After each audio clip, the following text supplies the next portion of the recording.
possamos nessa manhã cumprimentarmos a espiritualidade dessa casa, que já preparou esse ambiente desde bem cedo para nos receber, e que aqui nós possamos estarmos de mente e corações abertos para ouvir, para que possa fazer sentido nos nossos corações as palavras dessa manhã, e mais do que isso, que possam ecoar na nossa mente, no nosso coração, para que realmente faça sentido e que a gente possa vivenciar lá fora, na sociedade, na nossa família, no nosso trabalho.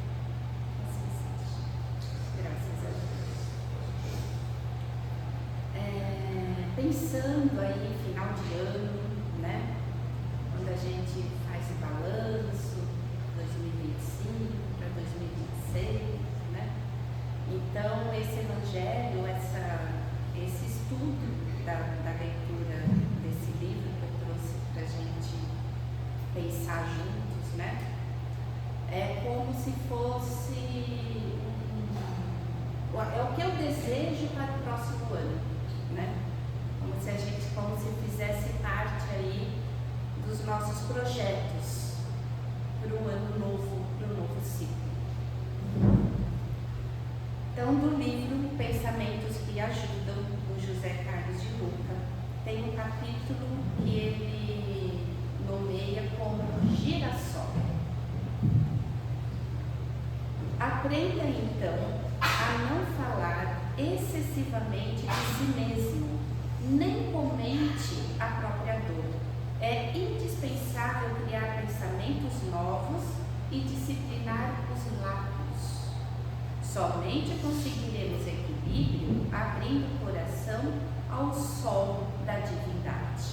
Quem falou isso foi o Espírito Clarencio no livro O Nosso Pai. Então, De Luca vai explicar um pouquinho mais, né, o que ele quer dizer com o sol da divindade. Então ele diz que Deus não faz as coisas para nós, mas faz através de nós, como se nós fôssemos aí um instrumento para que algo aconteça. Só que esse instrumento ele tem que estar afiado, ele tem que estar preparado, equilibrado, né? Então ele faz uma analogia bem interessante. Se quisermos pegar água da chuva, precisamos estar com a boca da caneca virada para cima. Só que tem gente que pede socorro espiritual com a caneca virada para baixo. Interessante, né? E como que a gente pode se posicionar com a caneca virada para cima, né? Falar excessivamente de si mesmo, exaltando a própria dor, é postura que não favorece a libertação do sofrimento. Mas aqui ele disse excessivamente. Nós sabemos que tem a terapia, né, da psicologia, aonde se cura através da fala. Mas aqui ele colocou o excessivamente, né? E aí a gente acaba caindo no vitimismo, quando você fala muito, né, da sua vida. Então ele diz assim: ao contrário, pela força da palavra e da intenção dramática que muitas vezes damos aos nossos problemas, estes se tornam mais intensos pela energia negativa que colocamos na situação. A queixa endurece os laços que nos prendem aos problemas. Interessante, né? Quanto mais a gente se queixa do problema, mais,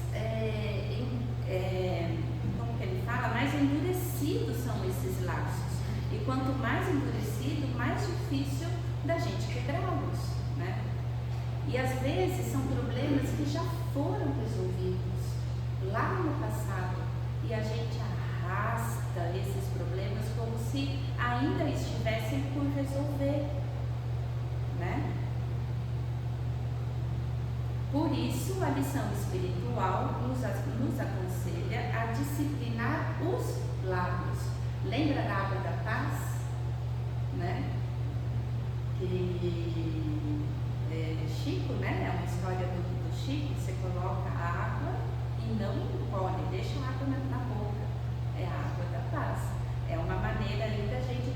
dominar os nossos lábios. Isto é, não utilizarmos a palavra para inventariar novas reclamações. A gente deixa no inventário, né? Fica aquela coisa. Como se fôssemos vítimas impotentes e como se as dificuldades não fossem meios dos quais Deus se utiliza para nos movimentar na direção do progresso espiritual, que a miúde negligenciamos. Então, as dificuldades são meios para que nos movimentemos em direção ao progresso. Porque se não tiver dificuldade, a gente não procura solução, a gente não conversa com outra pessoa, a gente não vai procurar uma terapia, né? A gente não pensa em outras alternativas. O nosso cérebro, ele é acomodado a pensar sempre na mesma coisa. E quando aparece uma dificuldade, opa, tenho que fazer diferente. Se eu quiser um resultado diferente, eu tenho que agir diferente. E aí a gente começa no pensamento, né? As forças divinas somente atuam quando encontram em nós certas predisposições favoráveis à mudança. É a caneca na chuva, a boca virada para cima. Por isso é que se conclama o homem a abrir o coração ao sol da divindade. Assim como o girassol é uma planta heliotrópica, ou seja, vira o caule posicionando o sol, a flor na direção do sol, o homem não pode viver sentado no chão frio, alimentando-se de suas lágrimas. Imaginando essa imagem, o homem sentado no chão frio, alimentando de suas lágrimas, eu já imagino, né, a cabeça cabisbaixa, aonde você enxerga somente o seu umbigo, né? Se erguermos o olhar, enxergamos a nossa volta soluções também, e outras dores, né? Não somente a nossa. O sol da divindade irradia esperança, fé e amor. O que eu desejo para um novo ciclo: esperança, fé e amor. Um trio de forças gigantes, capazes de nos levantar de qualquer dificuldade. A esperança nos faz crer em dias melhores. Ao anoitecer, né, a gente pode pensar na noite como uma escuridão, aonde não se vê saída, né, aonde a gente talvez fique ali no meio do furacão. Mas a esperança é que amanhã vai amanhecer. É a fé que amanhã vai amanhecer. Os meus olhos estarão abertos para esse novo sol e a esperança de um novo dia, da luz do sol da divindade. A fé nos faz confiantes que somos capazes de chegar a esse dia. Eu sei que o dia vai amanhecer. Eu sei que amanhã é uma nova oportunidade, uma nova chance. E o amor desperta o melhor que existe em cada um de nós. Aí ele conta a história do girassol na mitologia grega, né? Então é a história de Glice. Glice era uma ninfa apaixonada por Hélio. Hélio é o deus do sol. Só que Hélio não se interessou mais pela Glice, se interessou por uma outra mulher. E Glice, então, começou a enfraquecer. Ela sentou no chão frio, não se alimentou mais, somente chorava e se alimentava de suas lágrimas. Durante o dia, ela olhava o sol, que era o seu grande amor. Então, para onde o sol ia, ela acompanhava. Durante a noite, ela baixava sua cabeça e chorava copiosamente. Tantos dias assim, passaram tantos dias, diz a lenda, que as pernas de Glice criaram raízes e seu rosto se transformou numa flor, né? Então, é o girassol como girassol, né? A flor que procura o sol, mas que criou raízes, né? E se alimenta de suas flores. Embora a lenda permita diversas interpretações, o que o De Luca quer aqui dizer, né, a reflexão mais propícia, né, para essa leitura, é que longe do sol da divindade, ninguém é capaz de florir no mundo. Bonito, né? Portanto, façamos como girassol, posicionemos nossa alma em direção a Deus e busquemos ardorosamente o seu altar.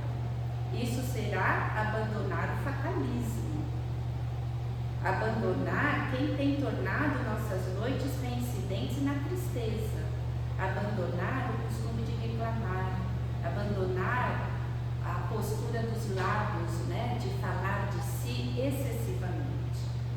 Deus é vida e vida está em nós, vida em movimento constante de levantar, seguir e renovar, reclamando cada vez menos e agindo cada vez mais. Então, o que ficou para mim assim dessa leitura é a fé, a esperança e o amor, né? Que seria a busca aí para o sol da divindade, é estarmos com a caneca realmente com a boca virada para cima, né? E para fazermos então uma conexão com o Evangelho, aonde a gente encontra a esperança? No Evangelho.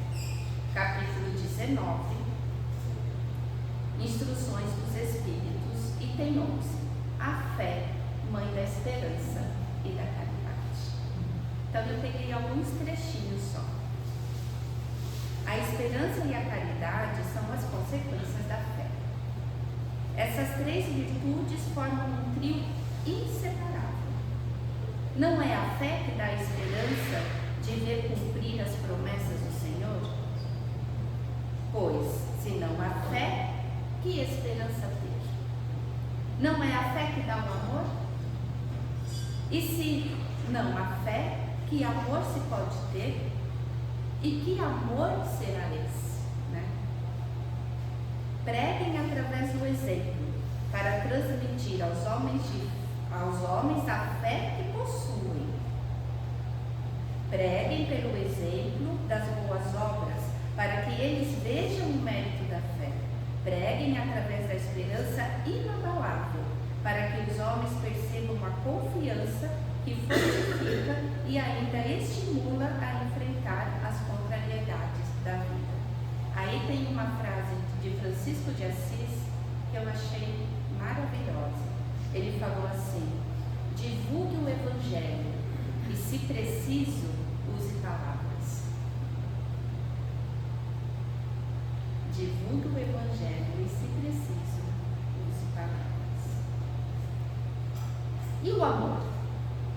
Aonde eu procurei algo para falar sobre o amor? Joana de Ângeles, amor imbatível, amor. Tem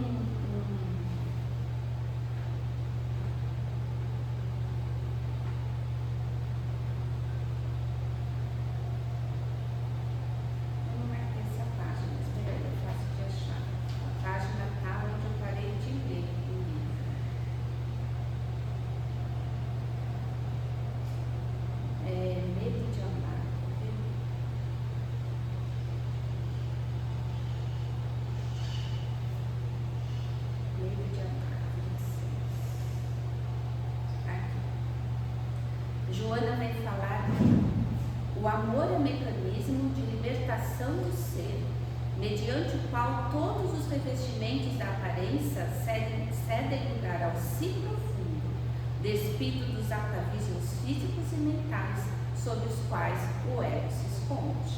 Então, Joana traz o amor ainda na sua mais essência, que é difícil até da gente entender aqui as palavras dela. Quando o amor se instala no ser humano, de imediato uma sensação de prazer lhe apresenta natural, enriquecendo-o de vitalidade e de alegria, com os quais adquire resistência para a luta e para os grandes desafios, aureolado de ternura e de paz. Então, como saber se isso é amor? É essa sensação de prazer, de você se sentir bem, né? E ela ainda diz, aureolado de ternura e de paz. Então, se eu sinto ciúmes, se eu sinto medo, se eu sinto tremor, isso não é amor, né? Então, o amor realmente é essa sensação de prazer, porém, com ternura e paz. E aí ela diz o amor sobre um outro aspecto. Há o amor profundo, não necessariamente correspondido, feito de respeito e de carinho pelo indivíduo, por uma obra de arte, por algo da natureza, por um ideal, por uma conquista, ou uma conquista de alguma coisa superior ou transcendente, para cujo logro, trabalho, né, se empenham todas as forças disponíveis, em expectativa de um prazer remoto a alcançar. E eu acho que é por amor que a gente está aqui, né? É por amor que a gente trabalha a nossa manhã rapidinho para estarmos aqui às 10 horas, né? Então são esses pequenos prazeres, né, de amor que a gente vai conseguindo identificar. E para encerrar, meus 4 livros aqui, é uma mensagem de Meimei.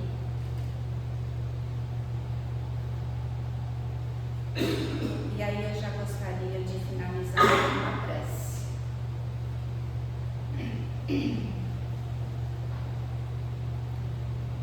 Reconfortado ainda pelo clima de paz, tolerância e harmonia vivido nos dias festivos de Natal, a troca de votos de felicidade entre familiares, amigos e pessoas de sua relação acontece anunciando o ano que se aproxima.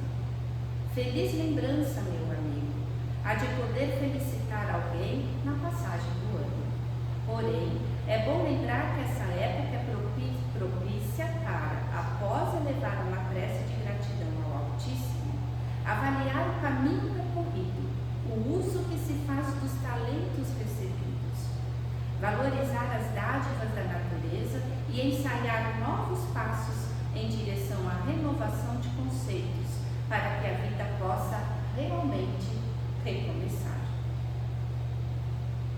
É o momento apropriado para indagar-se sobre o que fez do tesouro de 365 dias do ano que chega ao fim. Valorizou cada dia como oportunidade bendita de servir? Procurou compreender as limitações alheias? Tentou entender a diferença entre estar no mundo e viver no mundo? Resistiu à tentação de reclamar de tudo e por nada? Empreendeu em si as mudanças que a vida exige, compreendendo que mudança é transformação íntima permanente? Pense nisso, irmão querido, e aproveite cada minuto de sua vida para fazer o melhor. Examine o que faz nas horas livres e reflita se esperar a perfeição para, fiel aos seus compromissos, cultivar a fraternidade, perderá, sem proveito algum, a dádiva divina, o tesouro do tempo. Então era essa mensagem, né, que eu queria trazer para a gente refletir para o novo ano, para o novo ciclo que se inicia. E tem uma fala do De Luca que eu achei muito interessante, que ele fala assim, dos erros, que pelo menos meus erros sejam novos erros e não os mesmos erros de sempre, né? Então que para o próximo ano, para o nosso ciclo, nós tenhamos novos erros, que a gente já tem aprendido com os erros antigos, né? Eu achei muito sábio, porque se a gente aprende com os nossos erros, que sejam erros novos. Que assim seja. Graças a Deus.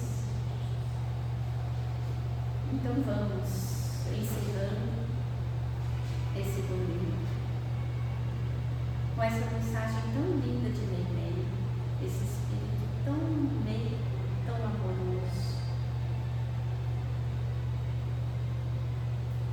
e trazendo essa vibração da Meimei, que nós possamos vibrar pela nossa casa, pelo nosso lar, por todos que habitam no mesmo teto que nós, sejam nossos familiares, nossos animais de estimação e as plantas que adornam a nossa casa. Que vibremos também pelos moradores de rua, pelos asilos, pelas creches, pelos orfanatos, pelos hospitais, pelos doentes do corpo e da alma, por todos os profissionais de saúde. Vibremos por todos os líderes religiosos e políticos, para que também possam fazer esse movimento de novo ciclo, de novos pensamentos, e que a fé, a esperança e o amor estejam latentes em cada um de nós, para que possamos exemplificar a mudança, exemplificar o Evangelho, e se preciso for, que usemos as palavras não somente ditas,